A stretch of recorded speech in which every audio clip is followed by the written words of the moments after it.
যেখানে ইউরোপীয় জায়ান্টদের রাজত্ব চলে বলে ধারণা, সেখানে এবার ক্লাব বিশ্বকাপে অন্যরকম চিত্র।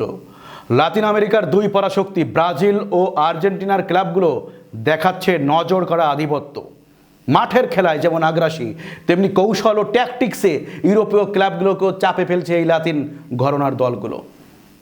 আর্জেন্টিনার ক্লাব রিভার প্লেট কিংবা ব্রাজিলের ফ্লামেঙ্গো ও পালমেইরাস তারা শুধু গোল করছে না, বরং মাঠে দখলদারি, পাসিং একিউরেসি এবং রক্ষণভাগের দৃঢ়তায় নজর কাটছে ফুটবল বোদ্ধাদের। গোলপোস্টের সামনে যেমন আছে দক্ষ স্ট্রাইকার, ঠিক তেমনি মাঝ মাঠে আছে পাকা সংগঠক ও প্রতিপক্ষ বিধ্বংসী ড্রিবলার। বিশ্বের নানা প্রান্তের সমর্থকরা এবার আবারও মনে করছেন লাতিন আমেরিকার ক্লাব ফুটবল মর্যাদা হারায়নি, বরং ফিরছে নতুন চেহারায়, নতুন দাবিতে। সদ্য সমাপ্ত উয়েফা চ্যাম্পিয়ন্স লিগে ইতিহাস গড়ে শিরোপা জিতেছে প্যারিসিয়ান সেন্ট জার্মেই পিএসজি। এমনকি ফাইনালে ইন্টার মিলানকে 5-0 এবং ক্লাব বিশ্বকাপে নিজেদের প্রথম ম্যাচে অ্যাথলেটিকো মাদ্রিদের বিপক্ষে তারা 4-0 গোলের বড় জয় পেয়েছে। অথচ তাদের বড় ধাক্কা খেতে হলো লাতিন ফুটবলের কোপা লিবার্তাদোরেসের বর্তমান চ্যাম্পিয়ন বোটাফোগোর বিপক্ষে। ব্রাজিলিয়ান ক্লাবটি পিএসজিকে হারিয়েছে 1-0 গোলে। পরদিন আরেক সেলেসাও ক্লাব ফ্লামেঙ্গো 3-1 ব্যবধানে হারিয়েছে অন্যতম ইংলিশ জায়ান্ট চেলসিকে।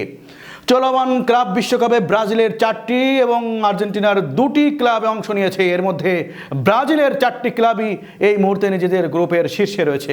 এখন পর্যন্ত তাদের প্রত্যেকেই অপরাজিত। এই গ্রুপের পালমেইরাস 2-এ ইন্টার মায়ামি, 3-এ পোর্তো। বি গ্রুপে বোটাফোগো, 2-এ পিএসজি, 3-এ অ্যাথলেটিকো। ডি গ্রুপে ফ্লামেঙ্গো, 2-এ চেলসি ও এফ গ্রুপে ফুলমিনেন্স, 2-এ বরুসিয়া ডর্টমুন্ড শীর্ষস্থানে আছে। এছাড়া 2 আর্জেন্টাইন ক্লাবের মধ্যে রিভার প্লেটই গ্রুপের শীর্ষে, 2-এ ইন্টার মিলান ও বোকা জুনিয়র্স। সি গ্রুপের একে বায়ার্ন মিউনিখ ও 2-এ বেনফিকা 3-এ রয়েছে। এখন পর্যন্ত ক্লাব বিশ্বকাপে পেপ গার্দিওলার সিটি 1 ম্যাচ এবং হ্যারি কেইনের বায়ার্ন 2টি ম্যাচ খেলে জয় পেয়েছে। এখন পর্যন্ত প্রায় অর্ধেক লাতিন দেশকে বড় পরীক্ষা দিতে হয়নি। মনে করা হচ্ছে তাদের মূল লড়াইটা হবে নকআউট রাউন্ডে। তবে ইতিমধ্যে বেশ কয়েকটি দেশের খেলা নজর কেড়েছে ম্যানচেস্টার সিটির কিংবদন্তি কোচ পেপ গার্দিওলা ও বায়ার্ন মিউনিকের ইংলিশ তারকা ফরওয়ার্ড হ্যারি কেইনের। যথারীতি তারা লাতিন ক্লাবগুলোর খেলার গণমুগ্ধ।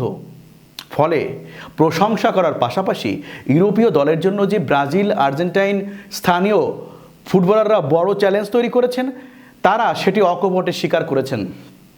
ম্যান সিটির স্প্যানিশ টেকনিশিয়ান গার্দিওলা বলেন, এই টুর্নামেন্টে যখন দক্ষিণ আমেরিকান দলগুলো বিপক্ষে খেলা হয়, আমি সেটি দেখতে পছন্দ করি, কিভাবে তারা চ্যালেঞ্জ জানায় এবং সেটি দারুণভাবে সম্পন্ন করে। বোকা জুনিয়র্সের খেলা দেখেছি, তারা কিভাবে প্রতিটি বলের জন্য ছোটে, আমি অবাক। তারা বিশ্বের শেষ প্রান্ত থেকে এসেছে, তাদের খেলার ধরন ভিন্ন। 2-1টি ছাড়া প্রতিটি ম্যাচই কঠিন হয়ে উঠছে। মানুষ বলছে কি আশ্চর্য ব্যাপার, ইউরোপীয় দল হারছে, আর আমি বলবো সত্যিকারের ফুটবল দুনিয়ায় স্বাগতম। ব্রাজিল, আর্জেন্টিনা সহ লাতিন দেশগুলো থেকে বিশ্বের সেরা ফুটবলাররা আসে। উল্লেখ করে গার্দিওলা বলেছেন, বিশ্ব ফুটবলের ইতিহাসে অনেক দারুণ ঘটনা আছে, যার অনেকগুলো দক্ষিণ আমেরিকা থেকে ঘটেছে। ব্রাজিল থেকে, বিশেষ করে ব্রাজিল, কলম্বিয়া, আর্জেন্টিনা ও উরুগুয়ে, এসব দেশ অনেক দারুণ কিছু উপহার দিয়েছে ফুটবলকে। সেখান থেকে ফুটবলাররা আসে, তারা ইউরোপে এসে অর্থনৈতিক সুবিধা, নাম কামানোর আশায়। তারা দুর্দান্ত দক্ষিণ আমেরিকান দেশের সঙ্গে খেলা আপনার পছন্দ হবে। আমাদের এই প্রতিযোগিতাটি বাঁচিয়ে রাখতে হবে।